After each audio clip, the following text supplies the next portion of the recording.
Hello, Brenton with All Octane here, and in this video we're going to look at a 2022 Toyota Sequoia. Alright, we've got a Toyota Sequoia.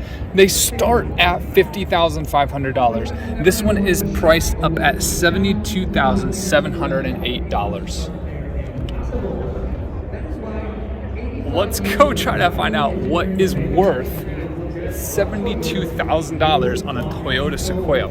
First off, I noticed that the door handles do not have the key change. This one is kind of like, I guess, old school style. Is this a style thing now? Old school style? But first off, we got the doors. There's this nice material. It's very luxurious feeling. Buttons, honestly, nothing to write home about. I thought the Sienna buttons were much better, or the 4Runner buttons were much better, even though they were up higher. They felt better. It does have a JBL system that is pretty cool. We've got a lot of nice material. Maybe that's what you're paying for. There's a ton of material and it looks good. It's brown. I guess at that point, I would prefer the exterior color to be blue with this brown. Maybe that's an option. It does have footboards that you can kind of climb in on. However, I'm not going to do that. I'm a little tall, so I can get that. Getting in here wasn't too bad. That's a nice, solid, hefty door. That's a good thing. Does have a sunroom, I'm thinking of houses. Does have a sunroof, which is kind of nice. It has the hands-free microphone. Let's see, we've got rear view or mirrors with lights. That's always nice. When we controls we have up top. The steering wheel, pretty solid, just like any of the other ones. Wow, this center console, what is going on here? So we have the gear selection closest to us.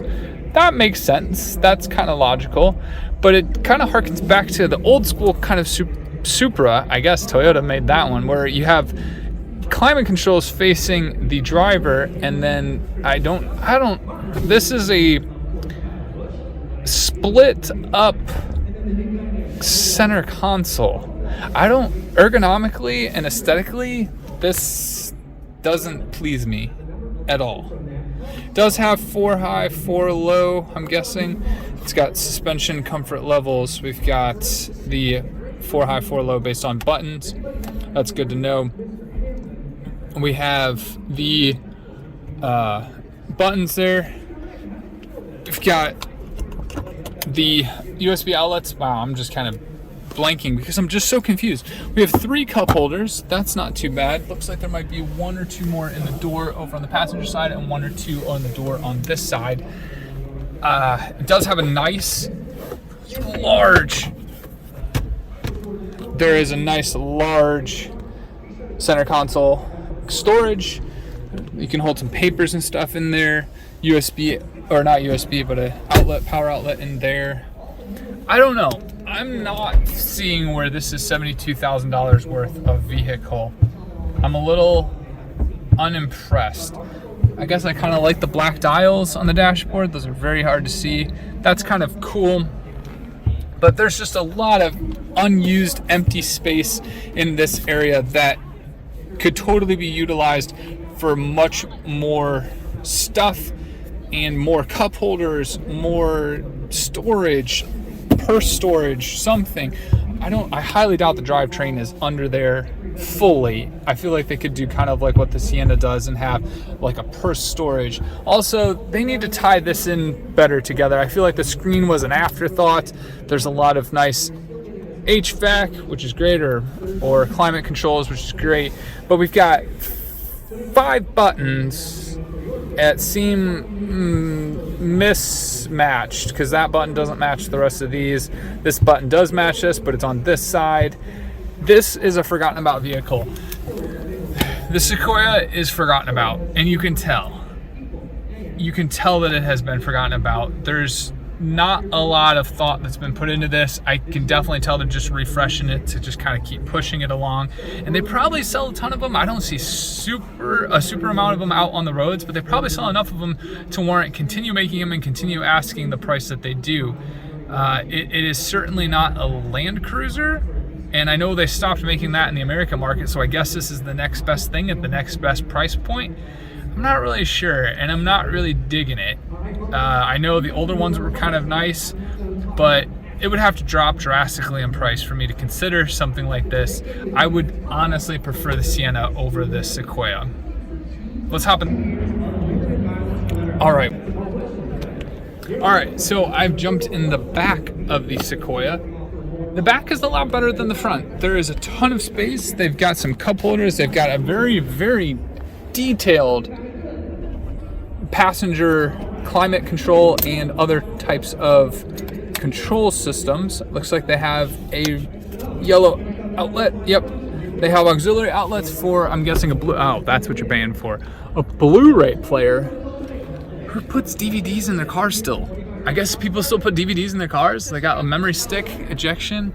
Oh my goodness, look at this. I mean, the screen is awesome, that's cool, but like Roku, you need to get on this. You need to make a lot of money by putting your service in cars. That would be a game changer in my opinion. Although I don't see any way, well, if you could get Roku from HDMI into your, wow, that would be how I would do it. Roku from HDMI to red, yellow, white to into the thing, and then running the Roku off the hotspot on my phone to be able to watch Roku anywhere. That would probably be what I would do. But that seems like a lot. I think Roku just needs to get on that. Whoa, they do have a couple more cup holders. You can fold that down from the center console for the passengers. That's pretty sweet. The seats are nice back here. I will admit that is kind of nice. I'm trying to get okay, there's some good storage back here. I feel like that is not all of it though. Is that really all of it? I guess it is.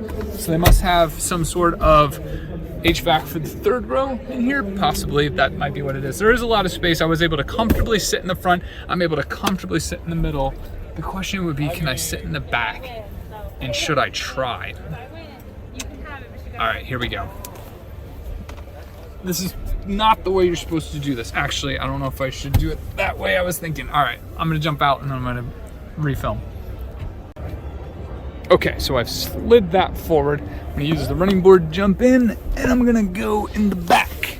So let's do the back seat, and let's put this kind of back to a position. I don't know if that would have been the position that I was sitting in. I doubt it. It looked like it was farther back, but I'm comfortable at the moment.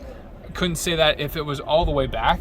I guess I can try. This passenger seat is a little more, well, I have no idea how to get the seat up.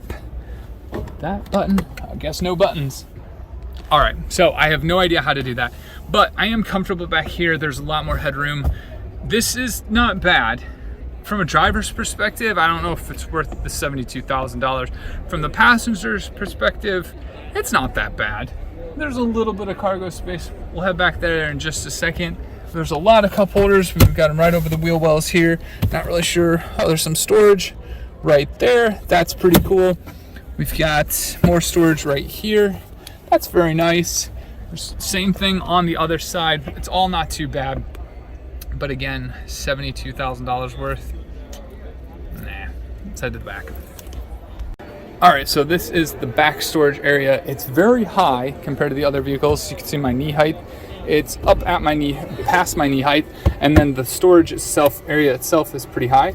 We got, ooh, push, let's see. Oh, that's nice. Those are super nice. I really appreciate that. However, it just flimsy comes off. Not sure if I like that, but I like the concept. I like the storage place, but I don't like how that works. Looks like you can do power buttons down. Again, this is where the seat was, where I was sitting right there, and now you can see how much area there is to put stuff.